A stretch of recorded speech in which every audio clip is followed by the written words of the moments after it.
जंग अपने 21वें दिन में है और ऐसा लगता है कि ये खतरनाक होने की तरफ और खतरनाक होने की तरफ बढ़ रही है। बहरहाल बहुत सारी चीजें ऐसी हैं जो अप्रत्याशित है। अप्रत्याशित ये भी है कि जंग के इस जंक्चर पर डोनाल्ड ट्रंप कह रहे हैं कि हम ईरानी तेल पर लगे सैंक्शंस को, पाबंदियों को, बैन को हटा देंगे। क्यों भाई? ये क्या दिखा रहा है? क्या ये बता रहा है कि ये कोई शातिर पैंतरा है, शातिर चाल है, या असल में एक तरीके से सरेंडरिंग एटीट्यूड है डोनाल्ड ट्रंप का?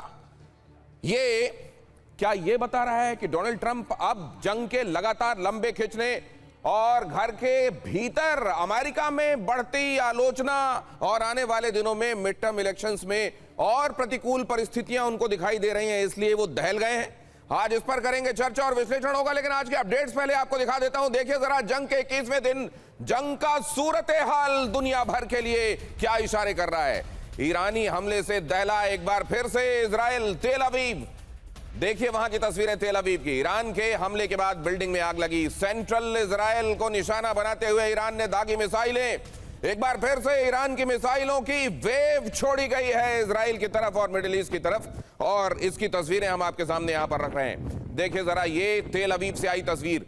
घर के एक हिस्से को आप पूरी तरह जलते हुए देख रहे हैं। हालांकि इस पर्टिकुलर इंसिडेंट में अभी तक ये नहीं बताया गया है कि इसमें जनहानि हुई है या नहीं हुई है, लेकिन आप देख रहे हैं कि इस घर का हाल क्या है, आसपास खड़ी गाड़ियों का हाल क्या है, और जाहिर है ऐसी स्थितियों में अफरा तफरी और इस जगह पर लोगों के बीच में पैनिक निश्चित रूप से फैला हुआ होगा। और अगली खबर की तरफ आपको ले चलता हूं। ईरान ने 67वीं मिसाइल वेव फिर से फेंकी है अपने दुश्मनों की तरफ। ईरान ने जारी की 67वीं वेव और उसका वीडियो भी जारी किया। अमेरिकी इजरायली ठिकानों को बनाया निशाना। मिडिल ईस्ट में अमेरिकी ठिकानों पर हमला हुआ, यूएई और इराक में कई ठिकानों पर हमला, इजराइल में भी ताबड़तोड़ मिसाइलें दागी गई हैं। 67वीं वेव, ईरान की तरफ से मिसाइलों के बौछार। इस बौछार को देखिए और इन आवाजों को सुनिए जरा।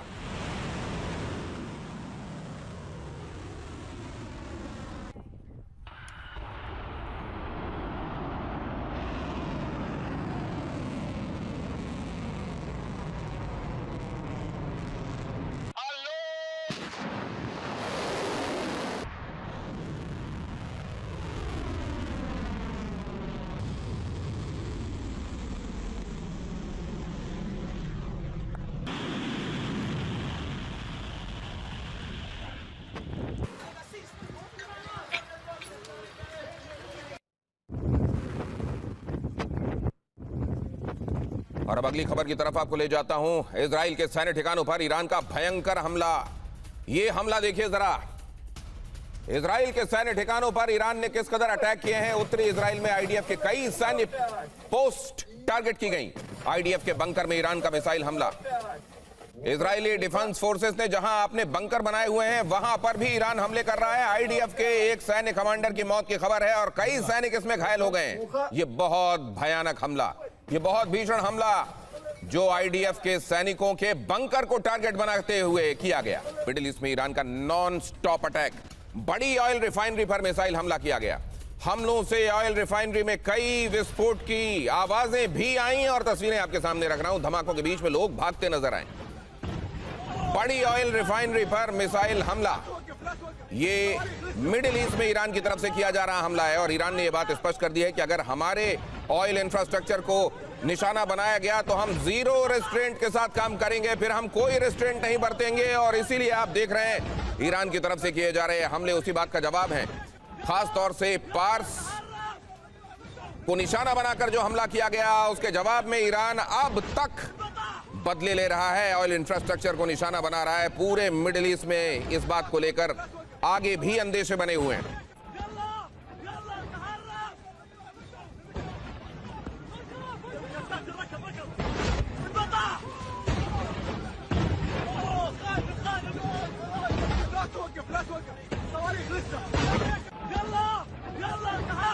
और अब अगली खबर की तरफ आपको ले चलता हूं। सेंट्रल इजराइल, इजराइल का मध्य हिस्सा, ये तो खास तौर से मिसाइलों के निशाने पर रहता है ईरान की। सेंट्रल इजराइल में एक बार फिर से सायरन बज रहे हैं। वेस्ट बैंक और यरूशलेम में भी सायरन बजे। लोगों से बंकर में जाने के लिए कहा गया। एक बार फिर से रेड सायरन बज रहे हैं और लोगों को एहतियातन बंकर की तरफ कूच कर जाने के लिए कहा गया है। ये है वो हिस्सा इजराइल का वो हिस्सा जहां एक बार फिर से मिसाइलें गिरेंगी, इस बात को आइडेंटिफाई कर लिया है एयर डिफेंस सिस्टम ने। और जैसे एयर डिफेंस सिस्टम मिसाइलों की ट्रेजेक्टरी देखते हुए आइडेंटिफाई करता है कि ये किस जगह को निशाना बनाते हुए ये मिसाइलें फेंकी गई हैं, वैसे ही एयर रेड सायरन और लोगों को उस पर्टिकुलर जगह की चेतावनी दे दी जाती है कि आप फौरन बंकर की तरफ कूच कर जाएं। एक बार फिर से एयर रेड सायरन बज रहे हैं। अमूमन इस वक्त जब मैं आपसे बात कर रहा होता हूं और आपको सूचनाएं दे रहा होता हूं आड़ी में, इस वक्त ईरान की मिसाइल वेव्स शुरू हो रही होती हैं, 67th वेव, और जिस जगह को निशाना बनाकर ये इस बार फायर की गई हैं उस जगह की तस्वीरें आप यहां पर देख रहे हैं।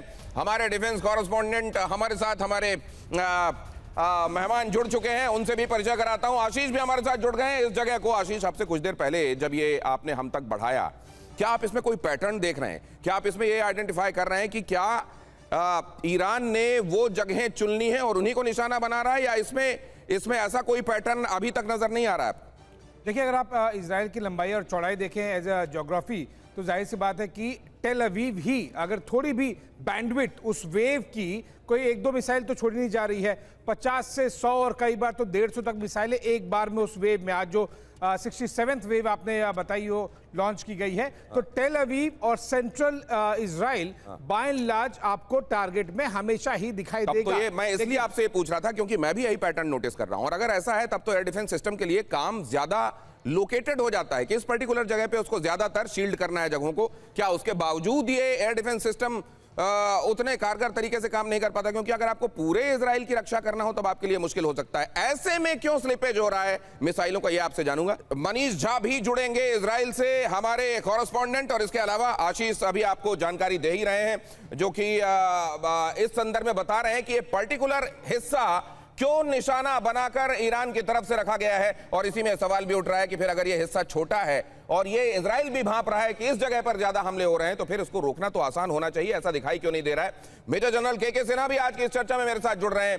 इसके अलावा सुशील कुमार सिंघल हमारे साथ, जो भारत के राजदूत रहे हैं कई जगहों पर, वो भी हमारे साथ आज की इस चर्चा में शामिल हो रहे हैं। ग्रुप कैप्टन विनोद ऑगस्टीन, खास तौर से मॉडर्न डे वॉरफेयर, इसमें क्या क्या तब्दीलियां हैं और उसमें कौन कहां पर है और उसको कैसे इस्तेमाल कर रहा है, इस बात की बहुत अच्छी जानकारी उनसे हमको मिलती है, वो भी हमारे साथ इस चर्चा में है। प्रोफेसर राजन कुमार, विदेश मामलों के जानकार, वो भी हमारे साथ इस चर्चा में जुड़ रहे हैं। लेकिन सवाल यह है विनोद ऑगस्टीन सर कि अगर वो एरिया छोटा सा है कदरन इजराइल के ओवरऑल एरिया के मुकाबले, जिसको टारगेट करके मिसाइलें फेंकी जा रही हैं, तब तो ये फिर आसान बनाता है एयर डिफेंस के लिए काम? आसान भी, मुश्किल भी।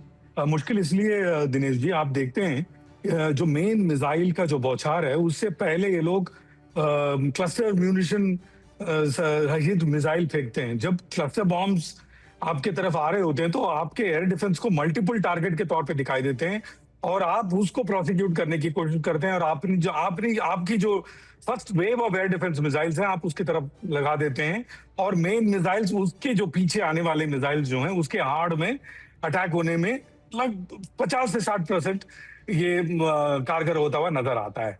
लेकिन इसी ब्रेथ में मैं एक और चीज कहूं, इनका जो एयर डिफेंस की जो सक्सेस रेट है, अगर इजराइल इस पूरे वॉरफेयर में देखते हैं तो इजराइल का air defence success rate, UAE का एयर डिफेंस सक्सेस रेट का लगभग 70 से 80% या उससे ज्यादा ही है। और एयर डिफेंस के नजरिए से देखो दिनेश जी कि ये बहुत अच्छा एक नंबर है। 70-80% आप इंटरसेप्ट कर पाते हैं तो you are on a good track. Problem आपने जो बताया वो है जगह, क्षेत्रफल इतना कम है कि एक दो मिसाइल भी निकल जाएं तो उसका जो ये एरिया ऑफ इफेक्टिवनेस सर, जब कभी इतना ज्यादा है। इस तरह के आंकड़ों के नजरिए से देखा जाता है तो 70-80% अपने आप में बड़ा आंकड़ा दिखाई देता है सुरक्षा के लिहाज से, लेकिन वो जो बच गया 20-30%, उस 20-30% जहां पर ये मिसाइल गिरी वहां के लिए तो 100% डैमेज है। इसलिए उस जगह के हिसाब से आप देखें तो ये 100% नुकसान वाली बात है। अगली खबर देखिए, ईरान के बुशहर में भूकंप के झटके, बहुत अलार्मिंग खबर है। क्यों आ रहे हैं उस जगह पर झटके जहां पर न्यूक्लियर साइट है ईरान की? बुशहर में भूकंप के झटके, ये न्यूक्लियर एक्टिविटी है या सिस्मिक एक्टिविटी है? बुशहर में 5 बार भूकंप के झटके महसूस किए गए। रिक्टर पैमाने पर तीव्रता 4.5 मापी गई। बुशहर में ईरान की न्यूक्लियर साइट है, पूरी दुनिया इस बात को जानती है। जनरल सिन्हा, यहां चल रहा है क्या कुछ? देखिए, बुशहर जो है वो एक न्यूक्लियर प्लांट है जिसको रशिया हैंडल करता है, उसको ऑपरेट करता है। ऐसी खबरें आ रही थी कि रशियंस वहाँ से निकल गए हैं, मगर अब फिर से वापस है कि रशियंस वहाँ हैं, जैसा मेरे नॉलेज में है। बुशहर के अंदर में ये कहना कि वहाँ पर न्यूक्लियर टेस्टिंग हो रहा है थोड़ा सा ज़्यादा होगा, क्योंकि उनके सदर्न डेजर्ट्स में भी आए हैं ऐसे झटके, मगर कुछ ना कुछ तो सिस्मिक एक्टिविटीज़ हैं वहाँ, और बुशहर में तो वो नहीं करेगा, और खास करके जब रशियंस हैं। मगर जो पूरे ईरान को यदि देखें तो कहीं ना कहीं बहुत नज़दीक है मेरे अनुसार न्यूक्लियर कैपेबिलिटी को हासिल करने में आज के दिन ईरान, ऐसा मेरा मानना है, क्योंकि उसको चाइना से भी है, रशिया से भी है, नॉर्थ कोरिया से भी है। या तो उसने एक्वायर कर चुका है या आने वाले दिन में होगा। पहले उसकी अपनी परिकल्पना थी कि हम ऐसा नहीं करेंगे। तो सबसे बड़ी जो गलती की है खास करके जो अमेरिका ने और इजराइल ने मिल करके, कि उसको एक दिया है, इरादा दिया है। जब इरादा आपका अटल हो जाए, आप देख रहे हैं पूरे वेस्ट एशिया में कैसे जलजला ले आया वो। ये इसको एसिमेट्रिक वॉरफेयर में हम इसको बहुत मानते हैं। ये माना जा सकता है कि एक डर्टी बम्स भी वो बना सकता है, और डर्टी बम का इस्तेमाल, क्योंकि रेंज यदि इसको यूज करेंगे तो ये तो बहुत आपके उसने दिखा दिया पर्शियन गल्फ के अंदर में ही कैन हिट एनीवेयर। उसके पास कैपेबिलिटी है, इंक्लूडिंग रशिया। ऐसा मेरा भी मानना है कि कहीं ना कहीं इवन ईरान इजराइल के तरफ से एज ए लास्ट रिसोर्ट वो कर सकता है अपने न्यूक्लियर बम का। इसको आप नकार नहीं सकते। इस बात को नकारा नहीं जा सकता। अगली खबर की तरफ आपको ले चलता हूं। आईआरजीसी के एयरफोर्स कमांडर के मारे जाने का दावा, एक और झटका ईरान को एक और झटका। आईआरजीसी के एयरफोर्स कमांडर के मारे जाने का दावा। मोहम्मद नैनी इस्फहान में एयर स्ट्राइक में मारे जाने का दावा किया जा रहा है। यहां पर जनरल मेहदी घोरसी को ही मारने का दावा। तस्वीर भी जारी कर दी गई है कि एक टारगेट और एलिमिनेट किया गया। क्या ईरान इसी बात को भांप रहा था जिसके लिए उसने मल्टी लेयर लीडरशिप तैयार की थी? और क्या वाकई एक लेयर को रिप्लेस करने के लिए दूसरी लेयर पूरी इफिशियंसी के लिए तैयार है? या ये स्ट्रैटेजी बनाई तो जाती है, लेकिन अब ये उस स्थिति में बनाई जाती है जो मरता क्या ना करता वाली स्थिति होती है, और ईरान के सामने जाहिर है मरता क्या ना करता वाली स्थिति है। और इसीलिए वो आदमी ज्यादा खतरनाक हो जाता है जिसको ये लगता है कि अब जिंदगी समाप्त ही होने वाली है, और इसीलिए वो पूरे एफर्ट्स लेते हुए हमले करता है। लेकिन यहीं पर अमेरिका की एक चाल है। अमेरिका की वो चाल क्या है आपको बताऊं, उससे पहले जरा ये देखिए, ये खबर भी देखिए। इजराइल ने आईआरजीसी के एक और जनरल को मारा। आईआरजीसी जनरल अली मोहम्मद नईनी की मौत। ईरान ने अली मोहम्मद नईनी की मौत की पुष्टि की। इजरायली हमले में मारे गए ईरानी जनरल आईआरजीसी के प्रवक्ता भी थे अली मोहम्मद नईनी। अली मोहम्मद नईनी की तस्वीरें, और ये वही हैं जिन्होंने कहा था कि हम अमेरिका के ऊपर सरप्राइज अटैक करेंगे। अपनी मौत से कुछ देर पहले उन्होंने ये बात कही थी कि हम अमेरिका के ऊपर सरप्राइज अटैक करेंगे, और अब बताया जा रहा है कि अमेरिका ने उनको एलिमिनेट कर दिया है। इसके बाद ये एक बड़ा सवाल सिंघल साहब ये भी बना हुआ है, जो पहले दिन से जिस पर चर्चा हो रही है, कि जब आप लीडरशिप को एलिमिनेट करते चले जाएंगे तो कहीं अगर आप सोच रहे हैं कि बातचीत वाली नौबत इस पूरी जंग में आएगी, उसमें बातचीत करेगा कौन? बिल्कुल आप सही कह रहे हैं दिनेश जी, कि प्रेसिडेंट ट्रंप ने कहा भाई कि जो है मैं ये हालत कर दी है उनकी कि उनको ये कहने के लिए कोई लीडर नहीं बचेगा कि वो सीज़ फायर करना चाहते हैं या सरेंडर करना चाहते हैं। तो मेरे ख्याल से उस पॉलिसी के तहत ही ये सब कार्रवाई हो रही है, और इजराइल की कोशिश ये है, और अमेरिका की ऑफ कोर्स उसके साथ साथ दोनों की कोशिश ये है कि जो लीडरशिप है ईरान में, उसको ख़त्म कर दिया जाए, ताकि जो इंटरनल कॉन्ट्राडिक्शन उसमें जो पैदा हों उससे वो यहाँ इनकी सत्ता गिर जाए, और जो है वहाँ डेमोक्रेसी आ जाए या जन आंदोलन वहाँ पर आ जाए। लेकिन अभी तक उसमें वो सफल नहीं हो पाए हैं, जबकि कई लेयर्स उन्होंने उड़ा दी हैं, उनकी मार दी गई हैं। प्रोफेसर राजन, मैं आपके पास लेकर आना चाहता हूं। बहुत सारे लोग ये चर्चा करने लगे हैं कि जब इतने बड़े बड़े टारगेट्स एलिमिनेट किए जा रहे हैं तो पेजेश्कियान और अब्बास अरागची का बचे रहना ये इत्तेफाक है? आने वाले दिनों में वो भी टारगेट बनाए जाएंगे? असल में केवल वक्त की बात है, या उनका बचा रहना कुछ कहता है? जी मैं बोलूं? जी जी जी प्रोफेसर राजन जी बिल्कुल सही सवाल है, और ये सवाल मेरे मन में भी घूम रहा था कि ये जो अभी स्टेटमेंट्स जो पेजेश्कियान या फिर अरागची जो वहाँ के विदेश मंत्री हैं उनका जो आ रहा है, तो ये कब तक बचे रहेंगे? क्या इन पे भी हमला किया जा सकता है?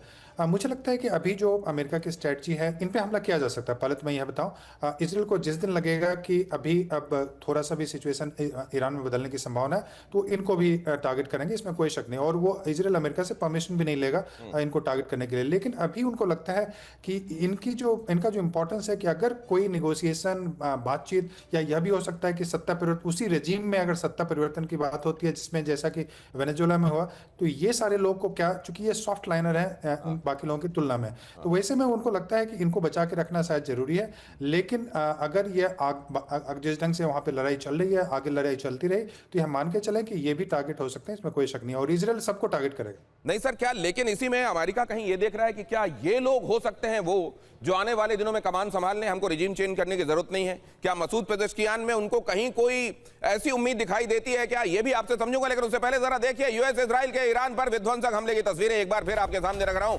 पोर्ट सिटी बंदर अब्बास पर हमला, बंदर अब्बास के आसमान में धुएं का गुबार। पोर्ट सिटी, ये दक्षिणी हिस्सा ईरान का, और ये पोर्ट सिटी बंदर अब्बास, और इसमें जो हमला किया गया है उसकी तस्वीरें देखिए, धुएं का दूर तक उठता गुबार। यहां बंदर अब्बास को टारगेट किया जाना, इसके भी मायने हैं। आशीष कुमार सिंह, क्विकली। बिल्कुल, देखिए ये इस तरह के अगर स्पेसिफिक हम जो कोस्टल और स्पेसिफिकली अगर चाहे वो एयरपोर्ट्स हो या फिर पेट्रोलियम इंफ्रास्ट्रक्चर हो, इस तरह को लगातार टारगेट करने का मतलब साफ है कि ईरान की जो पिछले कुछ दिनों की स्ट्रैटेजी रही है कि वॉर को बड़ा किया जाए, वर्ल्ड पे पूरी तरह से इंपैक्ट हो, ये इस अटैक पर भी साफ साफ इसके फिंगरप्रिंट दिखाई दे रहे हैं। और केवल यही नहीं, ऐसे लगातार कई क्रिटिकल इंफ्रास्ट्रक्चर को, चाहे वो पोर्ट हो या फिर पेट्रोलियम, चाहे वो एयरपोर्ट्स हो या फिर क्रिटिकल इंफ्रास्ट्रक्चर किसी भी टाइप के, उसे ही टारगेट करके एक और खबर आ रही है आशीष, और वो खबर ये है कि आज अगर बुशहर में 5 भूकंप के झटके महसूस किए गए हैं, तो उधर इजराइल में नेगेव रेगिस्तान में डिमोना, वो जो साइट्स है जहां इजराइल के परमाणु हथियार रखे हुए हैं ऐसा कहा जाता है, वहां पर एयर रेड सायरन बज रहे हैं। तो क्या उस साइट को भी टारगेट करके कुछ एक मिसाइलें फेंकी जाने वाली हैं? आज ईरान वॉर के अपडेट्स देख लीजिए। मनीष झा हमारे साथ जुड़े हैं, उसके फौरन बाद आपको ले चलता हूं उनके पास। आज क्या क्या हुआ है? ईरान ने मिडिल ईस्ट में 6 से ज्यादा ठिकानों पर हमला बोला है। ईरान ने मिडिल ईस्ट में 6 से ज्यादा ठिकानों को निशाना बनाया। आज के अपडेट्स बहुत जल्दी जल्दी देख लीजिए। अगर ये डॉट्स आप कनेक्ट करेंगे तो आपको समझ में आ जाएगा आज 21वें दिन के बाद आगे क्या होने वाला है। जवाब में इजराइल का कैस्पियन सागर के नूर में ईरानी ठिकानों पर हमला, ये तेहरान से पूर्व की तरफ वाला हिस्सा, वहां पर हमला किया गया है। इजराइल का दावा है कि ईरानी नौसेना के कई जहाजों को हमने निशाना बनाया है। इजराइल का दावा, ईरानी परमाणु भंडार हमने तबाह कर दिए। कितने बार तबाह करेंगे, कितने बार तबाह करेंगे, सवाल यह है। आईएईए ने कहा बुशर प्लांट के पास धमाके से रिएक्टर को कोई नुकसान नहीं है और अभी तक विकिरण वहां नहीं नोटिस किया जा रहा है, कोई रेडिएशन नहीं है। उधर अब्राहम लिंकन के फेल होने के बाद यूएसएस का एक और बॉक्सर स्ट्राइक ग्रुप वहां पर तैनात किया गया है।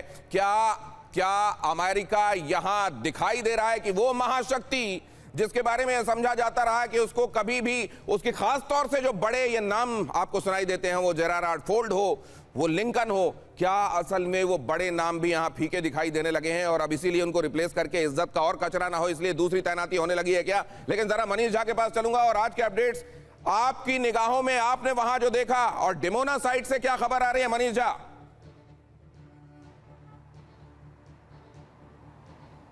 देखिए दिनेश, आज TV9 की टीम पहले हाइफा पोर्ट पर गई, उसके बाद फिर उस ऑयल रिफाइनरी पर गई जहां पर कल हुए हमले ने पूरी दुनिया में चर्चा का विषय जो बनी हुई थी। और उसके बाद हम आगे बढ़कर नहरिया गए, गलीली गए, फिर मैं मैं इजराइल और लेबनान के बॉर्डर पर उस पॉइंट पर था जहां से मैं लेबनान में बने घर को आराम से देख पा रहा था, मतलब 50-100 मीटर की दूरी पर। तो और उस बीच में लगातार ईरान की तरफ से या हिजबुल्लाह की तरफ से खास करके नॉर्थ इजराइल साइड में अटैक हो रहे थे और उसकी वजह से हालत ये बनी कि बार बार सायरन बज रहे थे। लेकिन जब आप डिमोना की तरफ, रोहित थोड़ा सा साइड हो जाइए, एक गाड़ी को पास होना है, तो देखिए जब डिमोना की बात करते हैं तो इसमें कोई दो राय नहीं कि ईरान की तरफ से लगातार इन सब साइट पर अटैक करने की कोशिश की जाती है। हर बार हम देखते हैं कि इजरायली एयर डिफेंस को इंगेज किया जाता है और अक्सर वो कामयाब होते हैं, लेकिन चाहे इंटरसेप्ट करने के दरमियान पे बहुत सारी क्षति हुई है या डायरेक्ट हिट होने पर क्षति हुई है। लेकिन हाँ, ईरान चाहता है कि वो डिमोना पर अटैक करे, लेकिन देखिए चाहे डिमोना हो, चाहे हैफा पोर्ट हो या फिर क्या मनीष आपको भी दिखाई दे रहा है ये क्लस्टर म्यूनिशन, या जिसको सब म्यूनिशन कहते हैं, इस तरह की मिसाइलें जो निकलती तो एक हैं लेकिन जहां पर जाकर फटती हैं वहां कई हिस्से होते हैं और सब इंडिविजुअल बॉम्ब या मिसाइल बन जाते हैं। क्या इससे ज्यादा नुकसान हो रहा है क्या इजराइल को? आज हम क्लस्टर म्यूनिशन पर भी बात करने वाले हैं, लेकिन उससे पहले यह खबर बता दूं, मिडिल ईस्ट में रिफ्यूलिंग विमान की उड़ान बहुत हो रही है। वो जॉर्डन और इजराइल के आसमान में जो एयर मिड एयर रिफ्यूलर्स होते हैं उनकी उड़ान हो रही है। ये उड़ान क्यों हो रही है जनरल सिन्हा? इसकी वजह क्या है? ये क्यों हो रहा है? ये खासतौर से जॉर्डन में ये क्यों हो रहा है? ये इजराइल में क्यों होता हुआ दिखाई दे रहा है? वहां है मिड एयर रिफ्यूलिंग का मतलब क्या? देखिए, जितने भी अमेरिकन एयरक्राफ्ट हैं उनके एयरक्राफ्ट कैरियर से उड़ते हैं और वहां आते हैं, तो उनका मिड एयर रिफ्यूल करना ज़रूरत पड़ती है यदि आपको ईरान के अंदर जाना है, और इसलिए वहाँ पर ये हो रही है। शायद उनको एक जब हम कहते हैं फेवरेबल एयर सिचुएशंस या एयर डोमिनेशंस के अंदर में सुपीरियरिटी ऑफ एयर है, तो रिफ्यूलिंग यदि आप इसको कहिए तो बैटलफील्ड ही है जिसमें हो रही है। तो उसका कारण ये है। दो एक चीज़ आपने बताया था, जो यूएसएस त्रिपोली जो एम्फीबियस शिप हैं वो कहीं ग्रेविटेट कर रहा है, उसके अंदर 2000 जो मेरिन है, ये बड़ी इंपॉर्टेंट खबर है। क्या वो ग्राउंड ऑपरेशंस की बातें कर रही हैं, खास करके जो पारस में आपने देखा या खर्ग आइलैंड के ऊपर में वो करना चाहते हैं, मगर ये इतनी डेंजरस चीज होगी सर। लेकिन ये इसको लेकर कॉन्ट्रडिक्टरी बातें आ रही हैं। डोनाल्ड ट्रंप ये इशारा कर रहे हैं कि हम जमीनी ऑपरेशन नहीं करेंगे। इजराइल कह रहे हैं कि इजराइल की तरफ से कहा जा रहा है ग्राउंड कंपोनेंट हो सकता है। ये क्या कंफ्यूजिंग मैसेज दिए जा रहे हैं या दुनिया को कंफ्यूज रखने के लिए ये सब किया जा रहा है? आशीष कुमार सिंह, एक बार इधर आ जाएं आप। जब हम ये चर्चा कर रहे हैं कि ये मिड एयर रिफ्यूलिंग हो रही है, कहां पर किस तरीके का की एयर एक्टिविटी देखी जा रही है, क्या दिखाई दे रहा है वहां के आसमान में? जरा जल्दी से इसको यहां पर फ्लैश कीजिए। यहां पर अलग अलग तरीके के आपको एयर रिफ्यूलर्स दिखाई दे रहे हैं। कहां पर उनको कहां नोटिस किया गया है और ये क्या बता रहा है? जनरल सिन्हा ने बताया।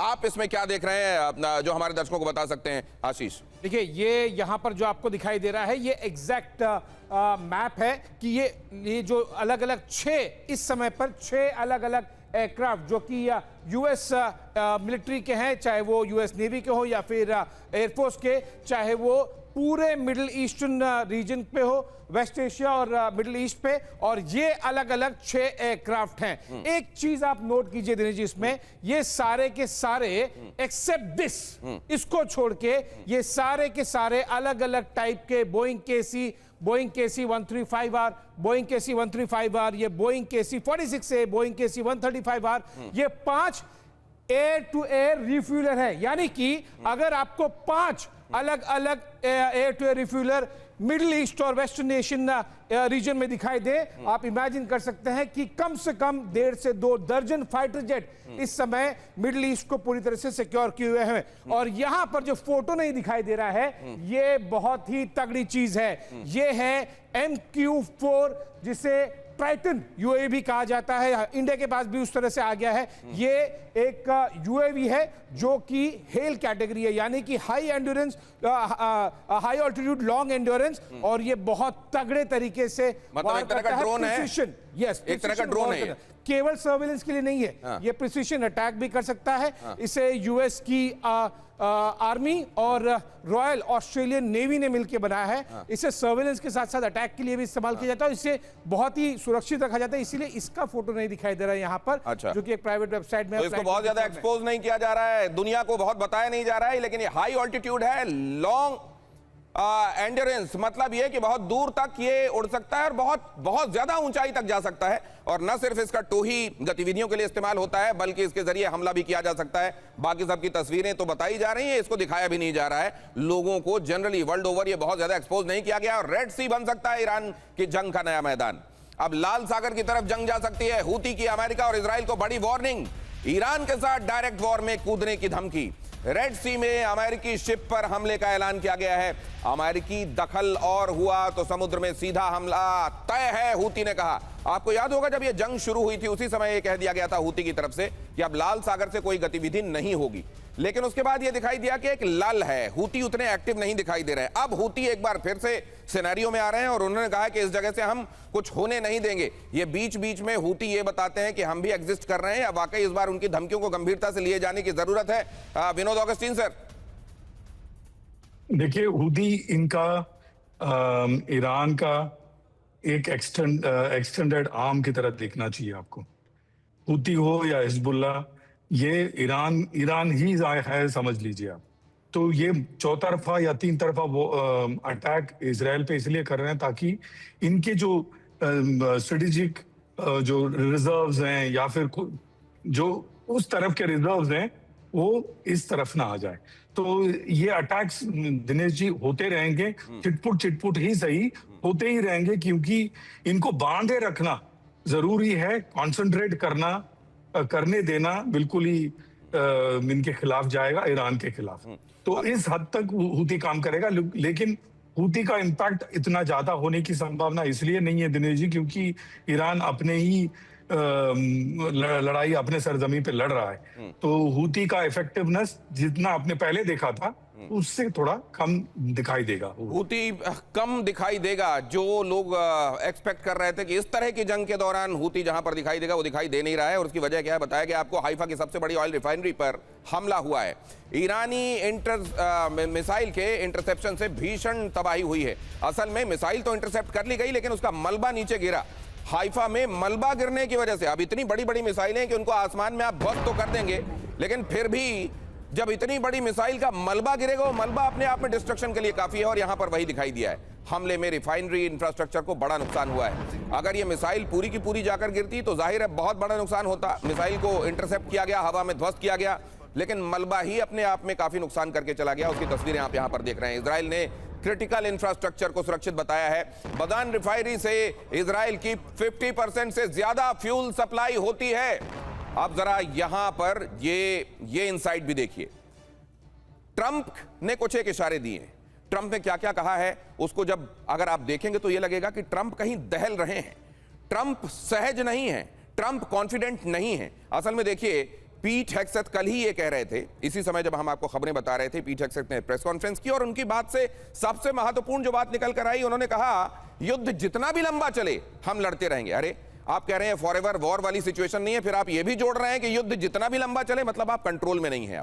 अब आपको नहीं दिखाई दे रहा है कि आप कब तक इसको रोक पाएंगे। अब आपको लग रहा है ठीक है जब तक चलेगा तब तक लड़ेंगे। दूसरे उन्होंने क्या कहा, ईरान ने अमेरिका, अब ये घटनाक्रम भी देखिए, ईरान ने अमेरिका के एक F-35 को मार गिराया। IRGC की तरफ से यह दावा किया गया कि हमने मार गिराया, हालांकि अमेरिका यह कह रहा है कि उस पर लगा जरूर जाके एक गोला, लेकिन उसके बावजूद हमने उसको सुरक्षित लैंड करा लिया है। अमेरिका के कुल 17 मिलिट्री एयरक्राफ्ट को इस दौरान नुकसान पहुंचा है, और अमेरिका जैसी बड़ी ताकत के लिए, मिलिट्री सुपर पावर के लिए एक बड़ा ब्लो है। यूएस के ट्रेजरी सेक्रेटरी ने कहा है ईरान पर से तेल प्रतिबंध हटा सकते हैं ट्रंप। इसमें ऐसा क्या हो गया इस समय जिसकी वजह से आपने जो सैंक्शंस लगाए थे, अभी अचानक बीच में आपको क्यों लग रहा है कि प्रतिबंध हम हटा देंगे? यूएसएस जेराल्ड आर फोर्ड को अमेरिका ने वापस बुला लिया है, तो भेजा क्यों था?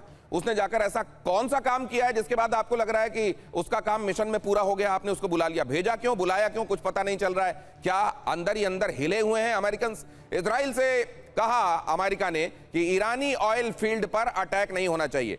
इजराइल ईरान के ऑयल इंफ्रास्ट्रक्चर को निशाना बनाकर भी मार रहा था। इधर अमेरिका ने कहा नहीं ऐसा नहीं होना चाहिए, और अमेरिका अब यह दावा कर रहा है कि इजराइल ऐसा नहीं करेगा। हालांकि उसका दावा कितना कारगर है, इजराइल कितनी बात मानेगा, ये खुद अमेरिका को भी नहीं मालूम। यह बात आपने कई बार देख लिया है कि अमेरिका की कही हुई इजराइल कई बार नहीं सुनता।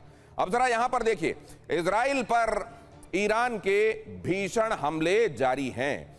इजराइल के रोहोवोट में ईरान का हमला चल रहा है। ईरान के हमले का वीडियो सामने आया है, और यहां पर वीडियो आपके सामने रखते हुए मनीष झा से एक बात बहुत क्विकली जानना चाहता हूं, उसके बाद मनीष झा को हम फ्री करेंगे ताकि अपने रिपोर्टिंग असाइनमेंट से वो आगे बढ़े। यहां इजरायली क्या कह रहे हैं? क्या वो एंटीसिपेट कर रहे थे ऐसा ही कुछ होगा जब एक बार वॉर शुरू होगा, या उनके लिए बड़ा एंटी क्लाइमैक्स है ये?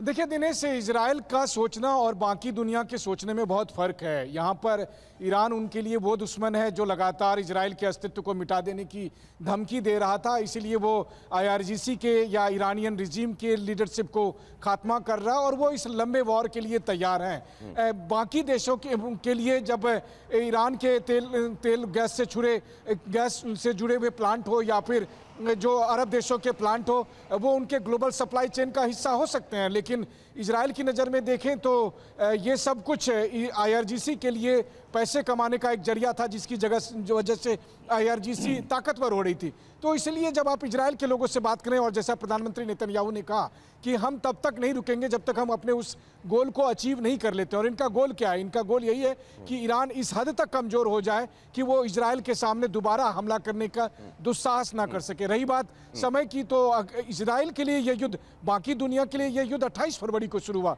लेकिन इजराइल के लिए यह युद्ध तो 7 अक्टूबर 2023 को ही शुरू हो गया था, जब उसने ईरान के ही प्रॉक्सी हमास के साथ पहले लड़ाई लड़ी, फिर हिजबुल्लाह के साथ लड़ी, फिर हुती के साथ लड़े, और अब जो मास्टर प्लेयर हैं ईरान, उसके साथ वो लड़ रहे हैं। जब तक इन सब का सफाई नहीं हो जाता, इजराइल लड़ता रहेगा। और अगर उसके लिए बाद में ग्राउंड ऑपरेशन की भी जरूरत पड़ेगी तो इजरायली तैयार है। मनीषा बहुत महत्वपूर्ण बात बता रहे हैं, ग्राउंड ऑपरेशंस के लिए भी तैयारी है। बेंजामिन नेतन्याहू ने भी इसके संकेत दिए थे कि ग्राउंड कंपोनेंट भी शामिल होगा। ग्राउंड कंपोनेंट का मतलब क्या है? क्या उन्होंने कोई ऐसी बात कही है जिसमें उन्होंने रिवील भी किया है और बहुत सारी चीजों को छिपाया भी है, या कैटेगोरिकली बता दिया है कि ग्राउंड ऑपरेशंस आने वाले दिनों में होंगे? अगली खबर देखिए, ईरान के पलटवार से खौफ में नेटो ने इराक से अपना मिशन वापस लिया। सैनिकों की सुरक्षा के लिए मिशन वापस लिया गया। इराक में नेटो के 600 सैनिकों की तैनाती थी और उनको वापस आने के लिए कह दिया गया। जनरल सिन्हा, इस खबर के मायने अगले 20 सेकंड।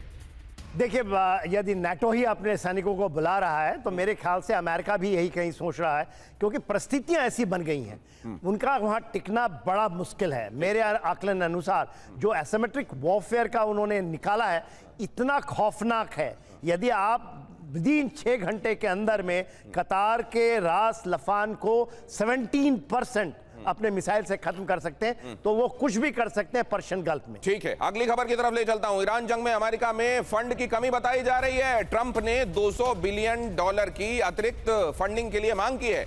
अतिरिक्त फंड मांगने का विरोध कर रही है कांग्रेस। प्रशासन ने संकेत दिया, रकम में तब्दीली और ज्यादा अब संभव नहीं है। अब क्या ग्राउंड ऑपरेशंस की तैयारी जो चल रही थी, वो ट्रंप ने अब बदल दिया है क्या वो विचार? अब जरा ये भी देखिए ट्रंप ने कहा क्या है। उनके कही हुई बातों के मायने समझने की कोशिश भी कीजिए। ग्राउंड फोर्सेस के बारे में पहले जो इशारे मिल रहे थे, क्या उन्होंने अब ये मन बदल दिया है? क्या कहा है ट्रंप ने, जरा वो देखिए। ग्राउंड फोर्स को कहीं नहीं भेजा जा रहा, ये उन्होंने कह दिया है। अभी सेना भेजने का कोई प्लान नहीं है। पहले की योजना क्या थी? ग्राउंड ऑपरेशन पर विचार कर रहे हैं, उन्होंने कहा था। ऑपरेशन के लिए सैनिक भेजने की योजना पर भी विचार हो रहा है। हजारों की संख्या में सैनिक भेजने पर विचार चल रहा है, उन्होंने कहा।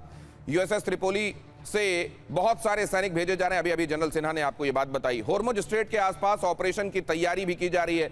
आपने यह भी देखा था कि यूएस मरीन्स को वहां तैनात किए जाने की तैयारी हो रही थी। खर्ग आइलैंड पर भी कब्जे की तैयारी थी। फिर क्यों पीछे हट गए ट्रंप? ईरान में ग्राउंड ऑपरेशन आसान नहीं है। होर्मुज के युद्ध में सहयोगियों का साथ भी नहीं मिलेगा। आशीष, ये उहापोह चल रहा है या क्लियर है? दुनिया को यह मैसेजिंग दी जा रही है कि हम कहीं भ्रम में हैं?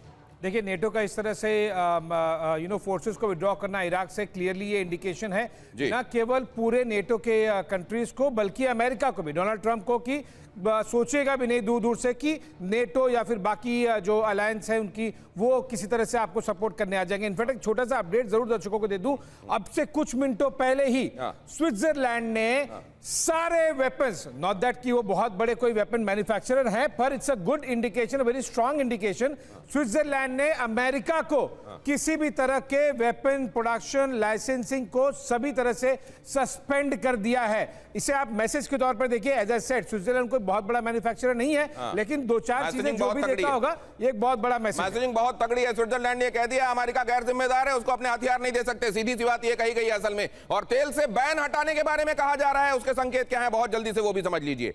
असल में ये कहा गया है, आप जानते हैं, मैंने आपको बताया कि अभी अमेरिका की तरफ से इशारे मिल रहे हैं कि तेल से बैन हटाया जा सकता है ईरान के। क्यों किया जा रहा है ऐसा? तेल से बैन हटाने के संकेत मायने क्या है? प्रतिबंध हटाकर ईरान के भीतर उम्मीद जगाने की कोशिश है क्या? ईरान इस समय जो ये देख रहा है कि अब तो मिटने ही वाले हैं, चलो फिर दूसरों को भी पर्याप्त नुकसान पहुंचाकर हम मैदान में अगर नहीं रहेंगे तो कोई बात नहीं, लेकिन शहादत उसके बाद ही होगी। क्या इसलिए उसके अंदर उम्मीद जगाने की कोशिश है ताकि वो मरने का विचार, मारकर मरने का विचार छोड़ दे? पेजेश्कियान और अरागची को संदेश ये है क्या कि रिजीम नहीं बदलेंगे, तुम लोग बने रहोगे, कोई बात नहीं, तुम ही लोग चलाना, हम ईरान के तेल से बैन हटा रहे हैं। बातचीत की टेबल तक लाने के लिए माहौल बनाया जा रहा है क्या? क्या अमेरिका ये दिखा रहा है कि नहीं नहीं हम तुमको लेकर उतने क्रूर नहीं हैं, हम तुम्हारी इकोनॉमी को लेकर भी उतने क्रूर नहीं है, आओ बातचीत की टेबल के? क्या ये इशारे हैं? दुनिया भर में बनती अपनी विलेन वाली छवि, स्विट्जरलैंड विलेन, हम हथियार नहीं देंगे, क्या ये विलेन वाली छवि को सुधारने के लिए ऐसा किया जा रहा है? ये क्यों किया जा रहा है? होर्मुज से ईरान के साथ दूसरे कंटेनर्स के लिए भी सेफ पैसेज बन जाए, इसलिए ईरान से कहा जा रहा है कि आपके तेल से प्रतिबंध हम हटाने के बारे में सोच सकते हैं। प्रोफेसर राजन, बहुत क्विकली आपका असेसमेंट। जी देखिए ये दिनेश, मैं जब इराक वॉर चल रहा था तो उसमें अमेरिका में पढ़ाई कर रहा था, 2004-5 की उसमें की बात कर रहा हूँ। तो उसमें जो अमेरिका में दो चीज़ों का असर सबसे ज़्यादा होता था। एक कि जब तेल का दाम, यानी वहाँ पे गैस बोलते हैं उसको, तो गैस का दाम जब बढ़ जाए तब, और दूसरा तब जब वहाँ पे बॉडी बैग्स, यानी कि जब उनके सोल्जर्स वापस आते हैं। तो अभी क्या हुआ है कि उनके तेल के दाम काफ़ी ज़्यादा बढ़ चुके हैं, गैस का दाम बढ़ गया है, और इसके अलावा जो वहाँ पे जो डोमेस्टिक पॉपुलेशन है वो काफ़ी परेशान लग रही है। लगभग 60% जनता इनका विरोध कर रही है, और मिड टर्म इलेक्शन है, और प्लस कुछ जो अमेरिकी सैनिक हैं, जानते हैं 12-13 लोग वो भी मारे गए। तो ट्रंप को लगता है कि कहीं ना कहीं वो फंस जाएंगे, और इस कारण से वो थोड़ा सा रिलीज कर रहे हैं ताकि इंटरनेशनल प्राइस तेल का कम हो जाए। और एक और चीज हुआ है जो कि स्टॉक प्राइस होता है, जिसमें कि ट्रंप की कंपनी भी है, स्टॉक प्राइस काफी कम होता जा रहा है। तो इससे उनको लगता है कि पूरे वर्ल्ड का प्रेशर और अमेरिकन पॉपुलेशन का प्रेशर पड़ेगा, और इसी कारण तो ये बात तो साफ है कि दहल गए हैं ट्रंप। अब आगे देखिए जरा, ईरान का F-35 फाइटर जेट मार गिराने का दावा सामने आया है। F-35 को मार गिराने का वीडियो भी जारी किया है उन्होंने। सेंट्रल ईरान में हमले में इस F-35 को मारा गया। F-35 को मारना मतलब आज के सबसे आधुनिक फाइटर जेट को मार गिराना, और इसीलिए IRGC की तरफ से इसकी तस्वीरें भी जारी की गई हैं। लाइटनिंग 2 एयर डिफेंस सिस्टम से फाइटर जेट गिराया, ईरान ने यह दावा किया। यह बहुत बड़ा ब्लो अगर ऐसा हुआ है तो, हालांकि अमेरिका की तरफ से इस बात को स्वीकार नहीं किया गया। अब जरा देखिए, ईरान युद्ध में अमेरिका को बड़ा नुकसान हुआ है। अब तक अमेरिका के 16 से ज्यादा लड़ाकू विमान ढेर हुए हैं। ईरान के हमले में 3 F-15 फाइटर जेट ढेर हुए, 10 रीपर स्ट्राइक ड्रोन भी हमले में तबाह। ईरानी हमले में एक KC-135 भी ढेर कर दिया गया है।